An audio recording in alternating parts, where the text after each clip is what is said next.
இந்த HMPV virus பற்றி சொல்லலான்னு இருக்கேன். வாங்க வீடியோக்குள்ளே போகலாம். அதான் ஹெச்எம்பிவி வைரஸ் அப்படிங்கிறது வந்து இப்போ பரவலாக வந்து பரவிட்டுருக்கு அப்படிங்கிறத வந்து நம்ம நியூஸில் பார்த்தோம். ஒரு டாக்டர் வந்து சொன்னார், அது வந்து நியூஸில் பார்த்தேன். அது வந்து என்னென்னா லங்ஸை வந்து பாதிக்கக்கூடியது அப்படின்னு வந்து நியூஸ்லலாம் சொன்னாங்க. அது லங்ஸை வந்து பாதிக்குது அப்படின்னா வந்து நம்மளுக்கு ரெஸ்பிரேட்டரி சிஸ்டமே வந்து நம்மளுக்கு வந்து மூச்சு வந்து விட முடியாமல் ரொம்ப வந்து கஷ்டப்படுவோம். நம்மளுக்கு ஏர் வந்து போய் இன்னேல் எக்ஸேல் பண்ணுறதுக்கே வந்து லங்ஸு வந்து அது ஸ்பாஞ்சு மாதிரி இருக்கிறது தான். அங்கே போய் நம்மளுக்கு வந்து இந்த மாதிரி வைரஸ் வந்து அட்டாக் பண்ணிச்சு அப்படின்னா வந்து நம்மளுக்கு ப்ரீத்திங் ப்ராப்ளம் வரும். அப்புறம் வந்து இந்த இம்யூனிட்டி பவர் இல்லாதவங்களுக்குலாம் வந்து இது ரொம்ப அஃபெக்ட் ஆகும். அதுவும் இல்லாமல் இந்த வீசிங்கு, அப்புறம் வந்து அந்த சைனஸ் இருக்கிறவங்க அவங்களுக்கெல்லாம் கூட வந்து ரொம்ப வந்து கஷ்டப்படுவாங்க. சளிலாம் இதுக்கு வந்து சிம்டம்ஸ் வந்து என்னென்னா காய்ச்சல், இருமல், தலைவலி, உடம்பெல்லாம் வலிக்கும். இதெல்லாம் வந்து மெயினான சிம்டம்ஸு. இதெல்லாம் இருக்குது நம்மளுக்கு சரி ஒரு நாள் பார்க்குறோம், அது எப்படி இறங்கலை, ஹை ஃபீவராகவே இருக்குது அப்படின்னாலாம் வந்து உடனே டாக்டரை போய் பார்த்துடுறது நல்லது. சப்போஸ் நம்மளுக்கு ஏதாவது சிம்டம்ஸ் இருக்குது அப்படின்னா வந்து நம்மளையே ஐசோலேட் பண்ணிக்கிறது நல்லது.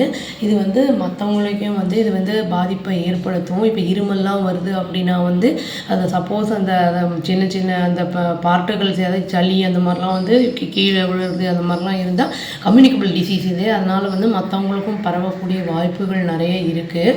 அதனால் வந்து நம்ம அந்த வெளியிலலாம் போகிறோம் அந்த மாதிரிலாம் இருக்கும்போது மாஸ்கெல்லாம் போட்டுக்கிறது நல்லது. இப்போ நிறைய பேர் போடுறதில்லை, பட் போட்டுக்கிட்டோன்னா நம்மளுக்கு வந்து நம்மளை சேஃப்கார்ட் பண்ணிக்கலாம். இப்போ வெளியிலலாம் போகிறாங்க அப்படின்னா தண்ணியெல்லாம் காய்ச்சின தண்ணியை குடிக்கிறது, எடுத்துகிட்டு போயிடுறது சாப்பாடு, அந்த மாதிரிலாம் பண்ணிக்கிறது நல்லது. இந்த இம்யூனிட்டி பவருக்குன்னே வந்து நான் ஒரு வீடியோவே போட்டிருக்கேங்க. அது வந்து நான் உங்களுக்கு ஐகார்டில் கொடுக்குறேன், அது பார்த்தா தெரியும். யூஸ்வலாக வந்து சின்ன குழந்தைங்கள்லாம் வந்து வெளியிலலாம் சாப்பிடணுன்னு ரொம்ப அடம் பிடிப்பாங்க.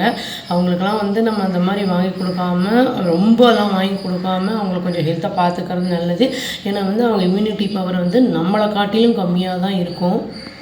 சப்போஸ் நம்மளுக்கு ஏதாவது சிம்டம்ஸ் இருக்குது அப்படின்னா வந்து இல்லை நம்மளே சரி பண்ணிக்கலாம் அப்படிங்கிற மாதிரி செல்ஃப் மெடிக்கேஷன் எடுத்துக்கிறது அப்படிங்கிறது வந்து ரொம்ப டேஞ்சரான ஒன்று. ஏன்னா டாக்டரை வந்து பார்த்துட்டு அது எந்த மாதிரியான வைரஸ், எந்த மாதிரி ஃபீவர் அப்படிங்கிறத பார்த்து அதுக்கு ஏற்ற மாதிரி மெடிசன்ஸ்லாம் கொடுப்பாங்க. அது வந்து அதுதான் நம்மளுக்கு சேஃபு, ப்ரொடெக்ஷன். நம்மளையே பண்ணிக்கிறோம் அப்படின்னா அது இனியும் வந்து ப்ராப்ளத்தில் தான் கொண்டு போய் விடும். யூஸ்வலாகவே நம்மளுக்கு வின்டர், ரெய்னி சீசன்லலாம் இந்த மாதிரி வந்து டிசீசஸ் வர்றது சகஜம். அதனால் வந்து நம்மளை வந்து ப்ரொடெக்ட் பண்ணிக்கிறது நல்லது. இந்த மாதிரி இன்சிடென்ட்ஸை தவிர கலிஃபோர்னியாவில் வந்து இப்போது வைல்டு ஃபயர் ஆகிருக்கு. அப்புறம் வந்து துபாயில் வந்து ஒரே ஃப்ளட் ஆகிட்டுருக்கு. அதுவும் வந்து குளோபல் வார்மிங்னால் அப்படிங்கிற மாதிரி நியூஸ் வந்திருக்கு. இதெல்லாம் வந்து அங்கே அவங்க இறந்தவங்க ஆன்மாலாம் சாந்தி அடையணும் அப்படின்னு சொல்லி நான் எல்லாம் வல்ல இறைவனை வேண்டி இந்த வீடியோவை முடிச்சுக்கிறேங்க. எல்லாம் take care of your health. Be safe. Thank you. Please do like, share and subscribe our channel and click the all option and tap the bell icon. Thank you.